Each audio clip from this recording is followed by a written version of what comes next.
If you could draw the perfect horse to work, that was him. Chartered Colonel by Colonel Freckles and Out of Gay Curl was owned by Ralph and Mickey Gregg. He spent his competitive career with NRCHA Hall of Famer Ted Robinson from his first rides and came up with Ted as he rose to become a legend in rein cow horse. Well, 1985, Ralph Gregg and I had a horse called Colonel Smoke. He was the very first Colonel Freckles on the West Coast, and we had a lot of success on him. It was very early in my career. And then we had NRCHA, of course, and so we became really Colonel Freckles fans. So LA and Wanda Waters, Colonel Freckles had passed, they had a dispersal sale. So we went back there and we purchased him, and I had other customers. We brought back like 5 Colonel Freckles, and he was a yearling at that time. Ted remembers Charter Colonel as a workmanlike horse. Easy to train, willing to do his job, and ready to go back to the barn when the work was done. You know, he always wanted to get along. You know, like he wanted to do his job, go back, didn't need to be petted on or anything like that. You know, he's just that real great 9-to-5 guy that you don't even know is working hard, is what he was. He never had trouble. You clip him, haul him. Anybody could hold him, never pull back, you know. And he was just business, real business. As a young trainer, Ted says he learned as much from Charter Colonel as the horse did from him. You know, he was, I guess you would always say, he was the perfect horse. You know, he was a big stopper, easily changer, and always good on a cow. Now, he was a little weak in the turnaround to our standard, but it was my weakness. It wasn't his weakness. You know, if we had him today, no telling how fast he would turn around. He was always easy to train, and I always said he was too easy. So when I took him to the snaffle bit, I was used to everything being easy, and I had never put the pressure on him that he needed to be great in a performance. Because, see, we didn't show him ahead of time then. You know, you went to the big one, and that was it. So that was my lack of experience because of his easiness. I never called on him. And then when I called on him, he's going, oh, who are you? When I say he's easy, I think everything becomes lack of experience on me, being a young trainer at the time. You know, they're working good, but you don't know that you got to step it up more, you know, because he never argued with you. So there was no reason to ever like kick on him hard, pull on him hard, because he never argued with you. He came to work, and then put me away, and I'm good. You know, if you could draw the perfect horse to work, that was him.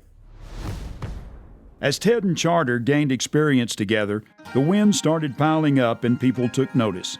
They captured the NRCHA Open Bridle Year-End Championship 4 times, and Charter Colonel was also named the AQHA Best of America's Horse 4 times. You know, I think for me, the most memorable wins is, of course, Salinas.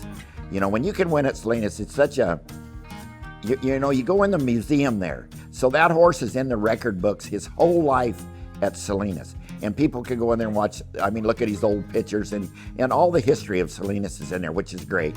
You know, and then, of course, Cow Palace. You know, the Cow Palace, it's another one of the big ones there. And then you could be put up on the boards there all over in Salinas. And then, but, you know, the Reno Snaffle Bit Futurity, or the Snaffle Bit Futurity, because it wasn't in Reno at that time, but he won the bridle there 3 times in a row. No horse has ever done that. You know, and one time he went down, but not, you know, down where you're out, and was up, and the cow never got away from him. He's all the way down on his hip, and he's up and still won the class, you know. And then, of course, America's Horse.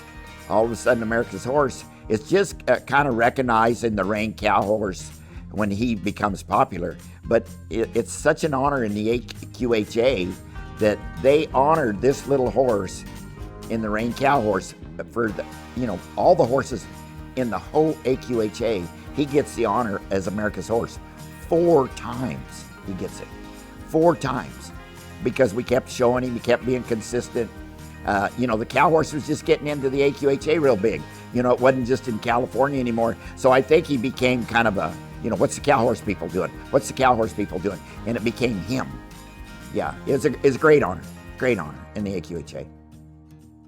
Charter Colonel earned more than $35,000 in the arena, but by Ted's measure, it was the awards and being a fan favorite that sealed the horse's legacy.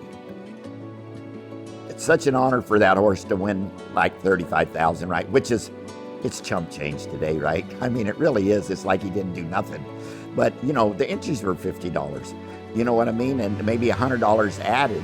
So he had to do a lot of winning to get to $35,000. So he was a big winner, and I think, his awards speak more for him than the dollars he won, because no horse is going to win what he won.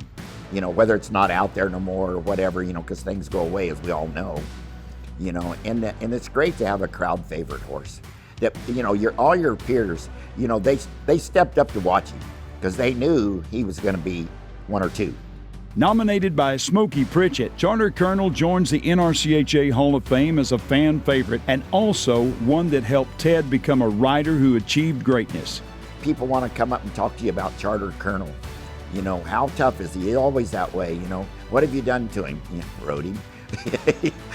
Those kind of things. And, great horses make great trainers. And that's the bottom line. You're only as good as the horses you're riding.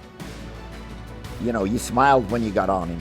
And I have a policy, like here, I never get on my best horse first. I need to warm up. So he was never my first horse. The National Rein Cowhorse Association is proud to welcome Charter Colonel into the Hall of Fame.